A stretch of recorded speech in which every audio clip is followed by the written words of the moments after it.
एक समय की बात है। एक जंगल में एक लोमड़ी और एक भालू रहता था। भालू खाने का बहुत शौकीन था, परंतु लोमड़ी थोड़ा विवेकशील था।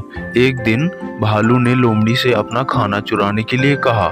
लोमड़ी ने हाँ कर दी, लेकिन लोमड़ी ने भालू को समझाया कि यह गलत बात है और किसी का खाना चुराना सही नहीं है। भालू ने उसकी बात सुनी और अपने गुस्से को नियंत्रित किया। इसके बाद भालू और लोमड़ी मित्र बन गए और वे एक दूसरे की सहायता करने लगे। इस कहानी से हमें यह सीख मिलती है कि हमें सही और गलत का फर्क समझना चाहिए और दूसरों के साथ उचित तरीके से व्यवहार करना चाहिए। इससे हमारी आत्मा और नेकी में सच्चाई बढ़ती है और हमें अच्छे कर्म करने की प्रेरणा मिलती है। एक समय की बात है। एक गांव में एक गरीब लड़के का जन्म हुआ। उसके पिता हमेशा उसे कहानियां सुनाते और वह अपने सपनों में खोया रहता। एक दिन उसने अपने सपनों में राजा बनने का संकल्प किया। कई वर्ष गुजरते गए और वह मेहनत करता रहा। उसने अपने सपनों को पूरा करने के लिए कभी भी हार नहीं मानी। फिर एक दिन एक राजा ने उसे सवारी पर देखा और उसके साहस और जोश को देखकर वह हैरान रह गया और वह अपने साथ उसे लड़के को ले गया। कुछ समय बाद एक ऐसा समय आया, उस लड़के ने अपने सपनों को पूरा किया और गरीब से राजा बन गया। वह हमेशा याद रखता कि सपनों की कोई सीमा नहीं होती और मेहनत सफलता का मार्ग खोलती है।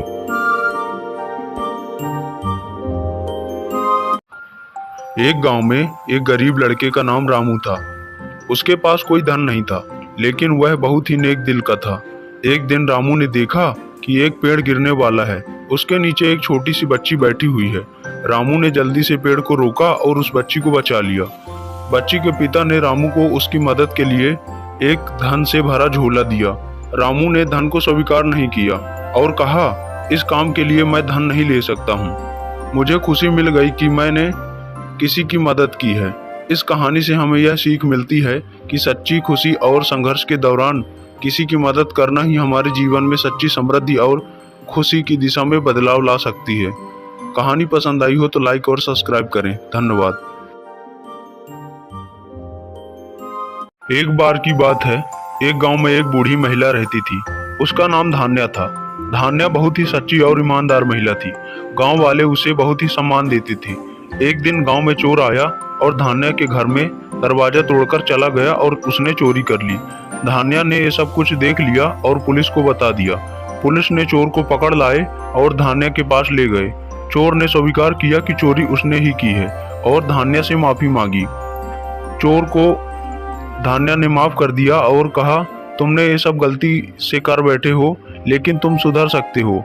इसके बाद चोर ने गलत काम करना छोड़ दिया और एक ईमानदार जीवन जीने लगा। यह कहानी हमें यह सिखाती है कि हमें दूसरों को गुनाहों को माफ कर देना चाहिए और उन्हें सुधरने का मौका देना चाहिए। एक जंगल में दो बड़े शेर और एक गीदड़ के बीच अच्छी दोस्ती थी। एक दिन उन्होंने एक झील के किनारे एक भालू को देखा जो पानी में डूब रहा था। उन्होंने मिलकर भालू को बचा लिया। भालू ने शेर और गीदड़ की मित्रता को देखकर कहा, तुम्हारी नीति और सच्ची दोस्ती का सबक मुझे आज मिल गया है और मैं शेर और गीदड़ की दोस्ती का आभारी हूँ। इस कहानी से हमें यह सीख मिलती है कि हमें असली मित्रता कभी भी विभाजित नहीं होनी चाहिए। दोस्ती में सच्चाई और ईमानदारी होनी चाहिए। कहानी पसंद आई हो तो चैनल को सब्सक्राइब और लाइक करें। धन्यवाद। एक बार की बात है।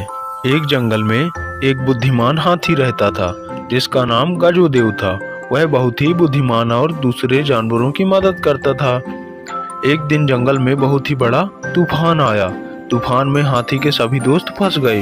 उनकी मदद करने वाला और उनकी सहायता करने के लिए वहां कोई नहीं था। गजोदेव ने देखा और उनकी सहायता करने के लिए निश्चय किया। हाथी ने बहुत ही बड़ी मुश्किलों का सामना किया और अपने साथियों को तूफान से बचा लिया। हाथी के सभी दोस्तों ने गजोदेव का आभार जताया और उन्हें धन्यवाद कहा। इस कहानी से हमें यह सीख मिलती है कि हमें हर किसी की मदद करना हमारा कर्तव्य है। एक बार की बात है। एक गांव में एक बुढ़िया रहती थी जिसका नाम ललिता था। ललिता अपने गांव के बच्चों को हमेशा साधारण जीवन के महत्व के बारे में सिखाया करती थी। उन्होंने बच्चों को यह सिखाया कि सच्चाई और सहानुभूति की कदर करनी चाहिए। एक दिन अचानक से गांव में एक संकट आया। एक राजा बहुत ही क्रोधित अवस्था में गांव में आया और गांव वालों पर अपना क्रोध का कहर दिखाने लगा। गांव वाले बहुत ही परेशान हो गए और गांव में शोर शराबा मच गया। ललिता को यह बात पता चली और उसने निश्चय किया कि क्रोधित राजा के मामले को सुलझाने का प्रयास करेगी।